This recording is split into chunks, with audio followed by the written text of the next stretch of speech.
They believed I was working past my hours. However, I wasn't in the workplace. There was no traffic for me. I wasn't even close to my house. I was alone when I checked into a 4-star hotel, without a toothbrush, clothes, or baggage. A 10% battery phone, a sore body, and a heart that couldn't stand to be ignored, denigrated, or beaten for another night. I told my hubby a falsehood. I told my in-laws a falsehood. And I didn't feel awful for the first time in years. I felt free.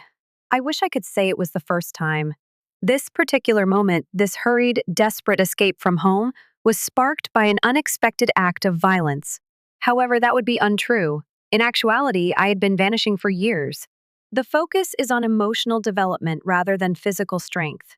Gradually, individually, until I was reduced to a person who winced when doors shut too loudly. Someone who rereads what she says before speaking.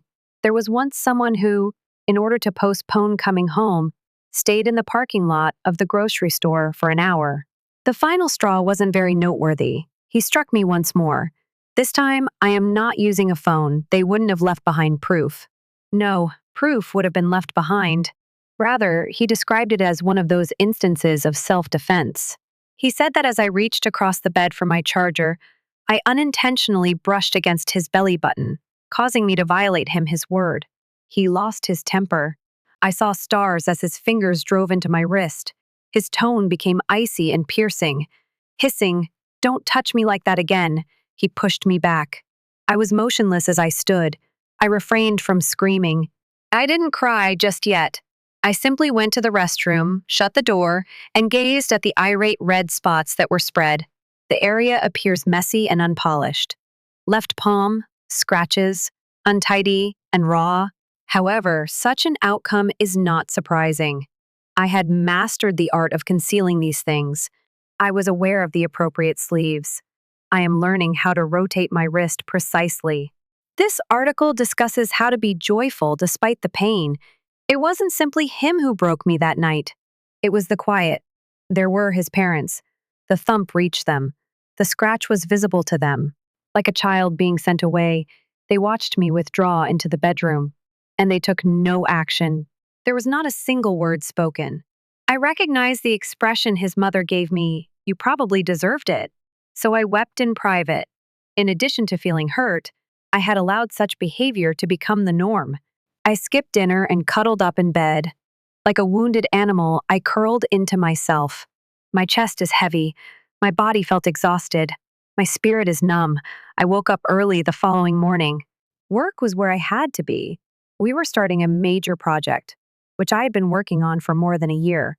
A software tool that was going to be used by more than 100,000 developers worldwide. My creation, my innovation. It ought to have been like a dream realized. Rather, my grin was plastic and my plastic was bandaged as I entered the office. Nobody questioned. I was too skilled at acting. In the best way possible, the day was chaotic.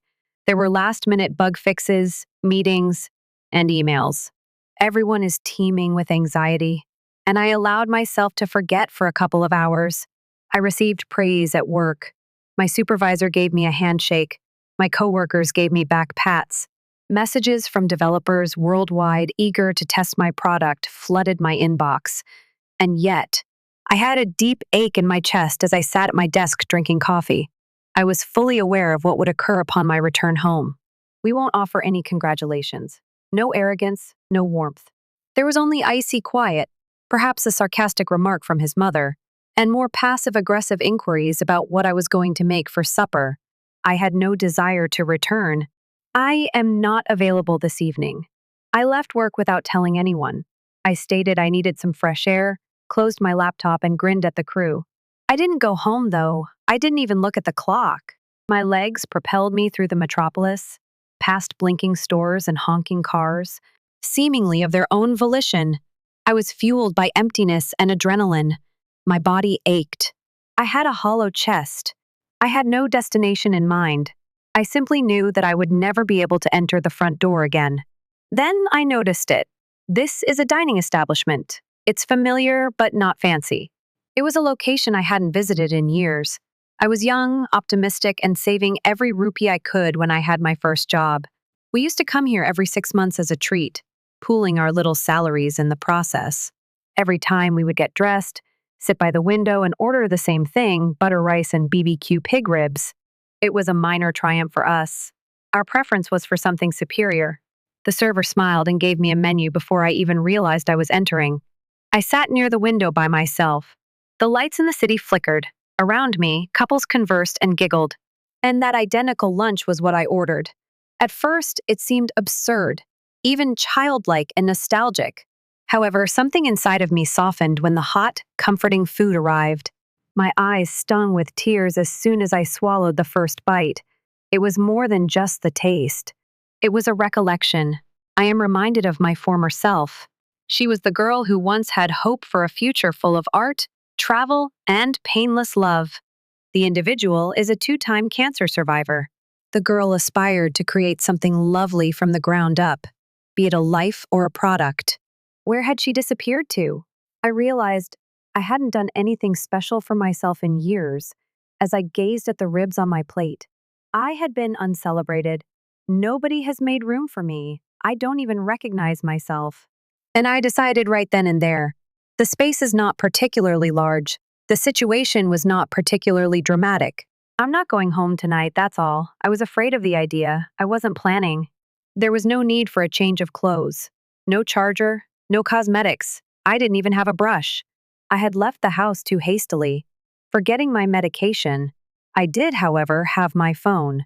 My credit card was in my possession, and I experienced what it was like to make my own decisions for the first time in years. I looked for hotels in the area. 4 stars. The product is quite expensive. However, I had the limit because I had just paid off my debt. I selected book now. I suddenly took the first significant step toward my liberation. This should not be done while carrying a bag. I am not working with an attorney. This is not done in a combative manner. However, I do have a room available, a night. I found a bed I didn't have to share with others out of fear. I felt as though I was floating as I left the restaurant and into the night. A convenience store was visited. Purchased a charger, water, a toothbrush. I even went to a drugstore and got my meds after showing them pictures of my prescription. I then went to my hotel to check in. Room 502. Cozy lighting. The bed is spacious and comfortable. The bed is adorned with clean white sheets. A small refrigerator holds bottles of chilled water. The bathroom itself is tiled, heavy towels, and a bathtub, God. I merely stood in the center of the room, breathing, after dropping my purse on the chair. It didn't seem genuine. It was my first time on a honeymoon. Never go somewhere by yourself. I only ever stayed in hotels while I was on business. But I was here. I am all by myself. Nobody is shouting. Nobody is looking. Nobody is in charge. I sketched a bath. It was my first actual bath since I was 8 years old. And I had a sensation I hadn't had in years as I dropped under the water. Calm. My skin was starting to wrinkle, yet the water was still warm. However, I remained motionless. I simply lay there. The gaze was fixed on the ceiling, and the arms were floating, silently inhaling steam. I hadn't felt quiet in such a long time. Not the silence that accompanies fear. I spent every night in the residence with such people. But it's hushed. The type that gradually envelops you. It permits you to hear your thoughts without hindrance or criticism. Additionally, for the first time in ages, I heard her. I am the lady I once was. She was quiet. She didn't cry out or plead.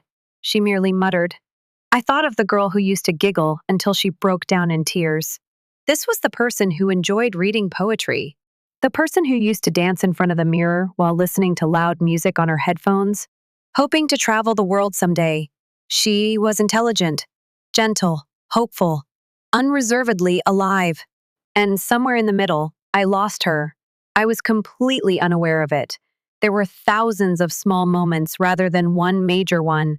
When he first raised his voice, he accused me of being too sensitive. Even though I wasn't in error the first time, I apologized, merely to maintain harmony. When his mother initially chastised me for my cooking, he did not defend me. When I first sobbed in private in the restroom that I wouldn't be heard breaking, I revealed myself piece by piece. It was love, I told myself. It was a sacrifice to make that compromise. It was a strength to stay. However, love doesn't intend to make you less valuable. When love steals your wings, it's not protection. Love doesn't hurt you and then blame it on you. There was silence and warmth all about me while I reclined in the tub. I had a peculiar form of mourning. I wasn't merely lamenting the breakup. I was lamenting the passing of time. People often pretend to be joyful on birthdays. The anniversaries seemed like duties. I've never seen the grins in family pictures before. The several evenings I had muttered to myself, just hold on a little longer. Maybe he'll change. He didn't. However, I did. I shrank in size. Less noisy. Be more cautious. I am even more exhausted than before. Nevertheless, I remained here, breathing still. He is still engaged in combat. I'm still holding out hope that life could be more than just surviving.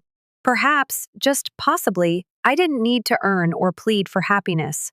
Perhaps it was something I merited simply for existing. I watched as the water swirled out of the tub as I lifted the drain. My skin had withered and my eyes swelled. However, I felt a slight lightness in my chest. I wrapped a big hotel towel around myself and gazed at my image in the mirror. I didn't fully recognize her. However, I noticed fragments, pieces, a glimpse of the girl I was once and the lady I had yet to develop. I muttered to my image, I see you. Additionally, this time, I meant it. I eventually woke up. This is not a warning. There was no shouting from the corridor. There was no icy voice demanding breakfast or asking where I put the iron. There was nothing but quiet. The silence was soft and unbroken. The sheets remained toasty. I had neglected certain parts of my body for months, or perhaps years, and now they hurt. I didn't ignore the agony, though, this time. I allowed myself to feel it. It was not fear that caused this suffering. It was restorative. I curled back into the cozy duvet after stretching. Like a kid, I pulled it up to my chin, and for a second, I felt secure. Don't you think it sounds so easy, being comfortable in your bed? However, it was revolutionary to me. I didn't have to be concerned about his mood when he woke up. The eggs were too runny, so I didn't have to prepare for a struggle. His mother had a new way of making me feel insignificant, so I didn't have to be careful around her. I lay there for about an hour that morning, simply taking in the sound of my own breathing rising and falling and the buzzing of the air conditioner. Thereafter, I took a step I hadn't taken in years. I grinned. This post is not intended for anyone else. It is important not to conceal the truth. This is exclusive to me. I put the hotel robe around me and got up. I got myself a cup of tea using the kettle in the corner and walked barefoot across the plush carpet. There was no noise, no requirements. There was nothing but steam curling into the air and silence. By the window, sipping my tea, I let my gaze stray across the skyline. There were only rooftops, antennas, and the drab gray of a city awakening. It wasn't beautiful, but that seemed like a possibility to me. What if this was how I could live? The location is not necessarily in a hotel. We are not using paper cups for tea and bathrobes. However, he was at liberty, in tranquility, in a place where my body was safe and my job was appreciated, where I could be seen without having to defend, explain, or plead. I let myself visualize it for the first time in years, a tiny place I own, peaceful evenings spent reading once more. Perhaps a small balcony with a plant and a chair would be ideal, a job I was passionate about. I am a new, complete version of myself. Could I? May I go? I used to be afraid of the thought. In some ways, it still did. However, something had changed within me. It had been more than simply a respite from my life in that motel room. It served as a sneak peek at what life might be. If I decide to, if I had the courage to keep moving forward, I pulled out my phone and went into the chat window with the divorce attorney I'd messaged discreetly a few weeks prior. He had answered. He stated that he was prepared to provide pro bono assistance until I was stable. I spent some time looking at the message. Then I typed carefully and deliberately, I'm prepared to speak. When are we able to meet? I sent it. Suddenly, another thread came loose from the life that had imprisoned me. I left shortly before noon.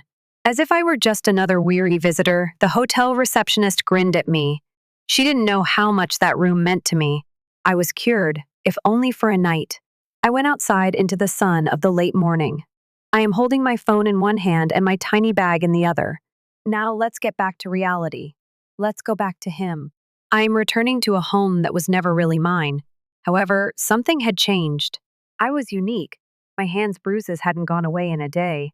12 hours had not healed the wounds from years of silence. But my eyes were wide open when I walked back inside that house. No more acting like you're someone you're not. Stop wishing that he would change. I'm not going to shrink anymore to maintain harmony. The constriction returned to my chest as the taxi turned onto our street. The old pain has returned. I used to think it was anxiousness. I knew better now. It was sorrow. I felt regret for the woman who had lingered. I'm sad for the version of myself that thought this was my only value.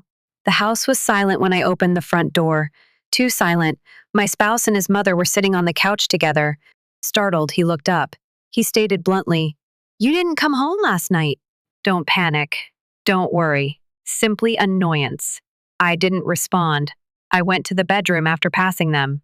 I could hear his mother whispering something behind my back. It's probably just another insult.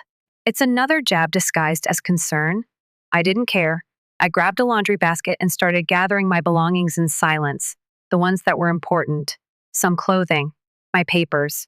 My backup disc is also a valuable asset. I have my prescription drugs with me. I haven't packed anything. I haven't packed anything yet. I needed to be able to move freely once more. Leaning against the doorframe as if he had all the time in the world, he followed me into the room. You believe that you can simply vanish and then reappear as if nothing had occurred? I kept my eyes off of him. Calmly, I responded, I needed space. He sneered. That's what you could have said. At last, I looked up into his face. Our gazes met. Would you have allowed me to leave if I had said it? I inquired. He didn't respond. We were both aware of the reality. The closest thing to honesty he had shown me in years was his silence. Now I could see it. He had worked hard to maintain control. How many of my moments had he stolen? By simply standing in the doorway and remaining silent, he dampened the dreams of countless others. However, I wasn't requesting permission this time. I put the little duffel bag near the door and zipped it shut. This wasn't the last walkout, so I wasn't going anywhere just yet. However, it was on the horizon, and I believe he felt it for the first time. I sat by myself on the terrace later that night. My daughter was spending the weekend with her cousins, so she wasn't at home. The silence reigned.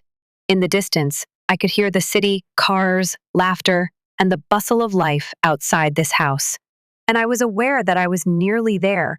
I do not mean this in a physical sense, but on an emotional level, spiritually. The thoughts are in the mind. He had already parted from me. The door was the only thing left, and the courage to face it head on. Really, it was the slightest thing. There is only one sentence. His mother said one thoughtless statement. It was presented during dinner as if it had no significance. We sat at the table. I had prepared food as usual, simple cuisine, quiet dinner, no talking. He was using his phone to browse. As usual, she was constantly picking at her dish. Then suddenly, she sighed and uttered, I'm still baffled as to why my son ever wed you. When she said it, she didn't even give me a look. As if reading from a grocery list, she continued to chop her food. He remained silent, didn't recoil, did not stand up for me, didn't even raise an eye. I went cold. It wasn't the first time she offended me. She had already spoken worse. However, something broke this time. Since this period, I was unharmed. I wasn't upset. I wasn't surprised. I wasn't even depressed. I had no feelings. And that's nothing. I was afraid. I knew I had given up on trying to convince them of my value.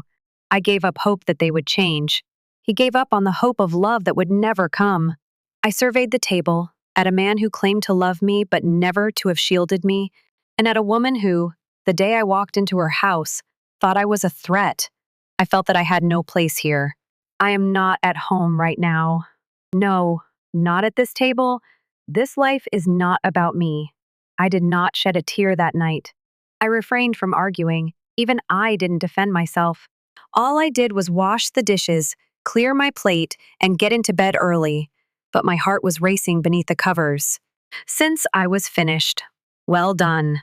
I grabbed my phone and accessed my lawyer's chat window.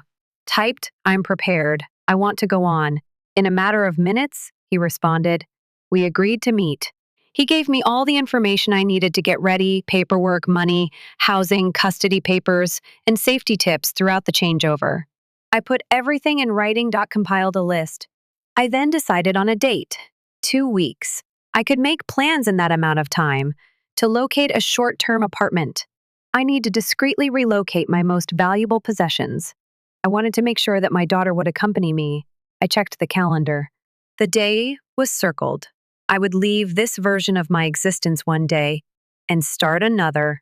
Furthermore, for the first time since I got to know him, I experienced an emotion that I had nearly forgotten how to feel, I hope. The next few days seemed unreal. Like a shadow, I passed through the home, existing but not being a part of it. When I had to, I grinned. When asked, they responded, cooked as planned. However, I had already left inside. I filled the luggage under the bed with a few items every morning before work, clothes that I genuinely liked. These were pictures that held special meaning for me. Preschool artwork by my daughter, neatly folded and tucked in between my books. I reconstructed my life piece by piece. Silently, steadily, I moved funds into a new account, canceled subscriptions that weren't needed. We photocopied important documents and put them in folders. I created lists, checked them twice, checked them 3 times. I was taking my time. I didn't feel scared. I was ready. I was in bed with a man at night, and he didn't even notice that I had changed. He continued to discuss his job, his meals, and his emotions. They continued to disparage the shows I enjoyed or wrote off my silence as dramatic. He was unaware that I was leaving him. Instead of screaming, but in a whisper, "What about his mom?" Her passive-aggressive insults persisted. They mocked my voice, my appearance, and even my chewing technique. However, I stopped reacting. She believed that I had finally given in. She was unaware that I was going to entirely vanish from her life. I put my kid to bed the night before the date I had selected and gave her a longer than normal forehead kiss. She whispered as she gazed up at me drowsily, "You feel joyful tonight, Mommy." I blinked. I swallowed the lump in my throat. I whispered, "I think I do, sweetheart, and we're going to feel even better very soon." She closed her eyes and grinned. As I stood there, I observed her breathing, seeing that the reason I hadn't left sooner was this. I finally understand why I was able to do so. I got up before the sun came up the following morning. I loaded up the last few items into the car I had borrowed from a colleague. One letter was left on the kitchen counter. It provided little explanation. Said just now, "I won't be returning. I'm secure. Please don't get in touch with me. My lawyer will handle anything else." Easy, final, unambiguous. I made one final inspection of the rooms, not for things that are forgotten, but to reconcile with the walls that had seen my suffering. Thereafter, I left through the door, taking a duffel bag, heart racing but steady. I refrained from crying. I didn't turn around. I didn't stop. Because I wasn't simply leaving a house this time. I was moving in the direction of my life. There wasn't much in the apartment. There are 2 small bedrooms, a faucet that leaks, walls thin enough to listen to the arguments of the neighbors. It was mine, though. Since the table hadn't arrived yet, my daughter and I spent our first night there eating noodles on the floor. We made tea in old cereal dishes. When the power went out for 10 minutes, we chuckled. We created shadow puppets on the wall while snuggling under a large blanket. Moreover, for the first time in forever, I was alive. There is no tension beneath the surface. Don't question everything you say. There is a frozen silence that is about to explode. Just give it some space. There is room to breathe, to chuckle. If I had to, I would cry. I want to wake up without fear of the version of him I might encounter that day. I continued to work harder than before. The launch went well. Messages from all across the world began to arrive. When my coworkers thanked me, I finally took the time to process their words. I had accomplished something significant. And in spite of the burden I had carried for so long, I had succeeded. Divorce was a difficult process. The emails were terrible. Dangers. Attempts to distort the facts. However, I had proof. I had a lawyer. Above all else, I was at ease. Even now, there are nights when I wake up sweating and believe I'm back in that house. Trauma doesn't go away quickly. However, each time my daughter scuttles into bed next to me, she whispers, "I love you." I recall my reason for leaving, and I remember myself. I wasn't weak. Therefore, I didn't leave. I eventually had the strength to realize that I deserved better, so I left. To whoever is listening, I am referring to the woman who has long sleeves covering her bruises. I am writing to the mother who believes that the only way to keep her child safe is to stay. To the spirit that is gradually dwindling in the service of maintaining family unity, let me explain. Your desire for peace is not selfish. Your need for safety is not dramatic. Your decision to leave does not make you a horrible person. You are free to begin again. Despite the clutter, even though it's frightening, even if you do it and nobody applauds, it still counts. In any case, get going, since occasionally the most courageous act you will ever do. It is up to you to decide and truly mean it.